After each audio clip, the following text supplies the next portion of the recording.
बच्चों, यह कहानी दिल को छू लेने वाली है, जरा ध्यान से पढ़िएगा। एक छोटा बालक रामेश्वरम शहर के मस्जिद वाली गली में रहा करता था। रामेश्वरम मंदिर शिव के पूजन के लिए जाना जाता है। वह मुसलमान बालक अक्सर शाम के समय मंदिर के पास जाया करता था और मंदिर में आने जाने वाले लोग उसे बहुत ही हैरत अंगेज निगाहों से ताकते थे, और भला देखे भी क्यों ना, वो यह सोचते थे कि यह मुसलमान लड़का मंदिर के सामने आखिर क्या कर रहा है। पर उस बालक की बात ही अनोखी थी। उसे मंदिर के मंत्र जाप सुनने में बहुत ही आनंद महसूस होता था। भले ही उसे मंत्रों का एक भी शब्द समझ नहीं आता था, पर वहाँ उसे सुकून मिलता था। और हाँ, मंदिर के सामने जाने का उसका एक और कारण भी था। उसका प्रिय मित्र रामनाथ शास्त्री, वह मुख्य पुरोहित का बेटा था। वह दोनों अक्सर स्कूल साथ जाया करते और दोनों कक्षा की पहली बेंच पर साथ ही रहा करते। एक बार कक्षा में दोनों साथ ही बैठे थे कि अचानक एक नए अध्यापक का कक्षा में आगमन होता है। वह दिखने में बहुत खड़ूस लग रहे थे और बेहद क्रोधित भी। हाथ में डंडा लिए वह पूरी कक्षा का चक्कर काटने लगे और वह दोनों मित्रों के बेंच के सामने आकर रुक गए।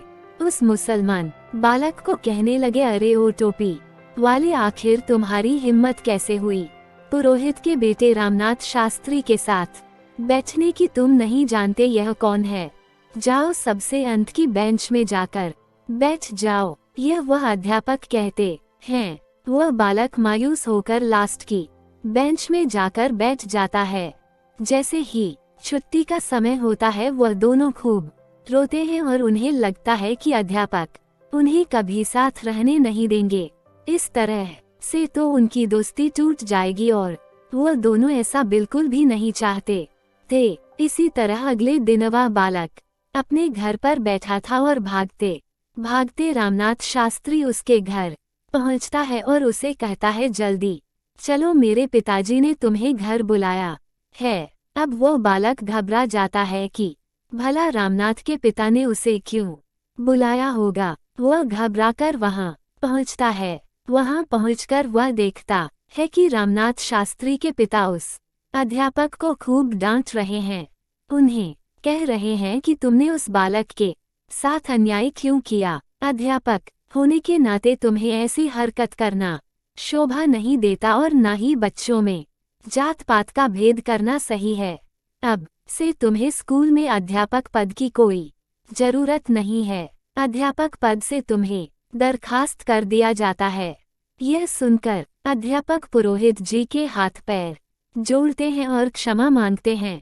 अध्यापक उस बालक को गले लगाते हैं और माफी मांगते हैं। बालक से कहते हैं कि मुझे अपने किए पर बहुत पछतावा है। आज मैंने एक बहुत ही महत्वपूर्ण पाठ सीखा है। यह देख पुरोहित जी को ऐसा लगता है मानो सच में अध्यापक को दिल से अपने किए पर पछतावा हुआ है, और वह कहते हैं कि तुम अपना पढ़ना स्कूल में जारी रख सकते हो। अगले ही दिन से वह दोनों मित्र फिर से पहली बेंच पर साथ रहने लगते हैं। अब दोनों बहुत खुश थे।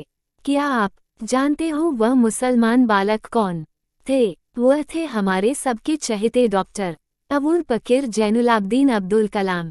Doctor APJ Abdul Kalam. नैतिक शिक्षा। तो बच्चों, इस कहानी से हमें यह सीख मिलती है कि हमें जाति पाति का भेद नहीं करना चाहिए, बल्कि जाति पाति में कुछ नहीं रखा, कुछ रखा भी है तो केवल इंसानियत में।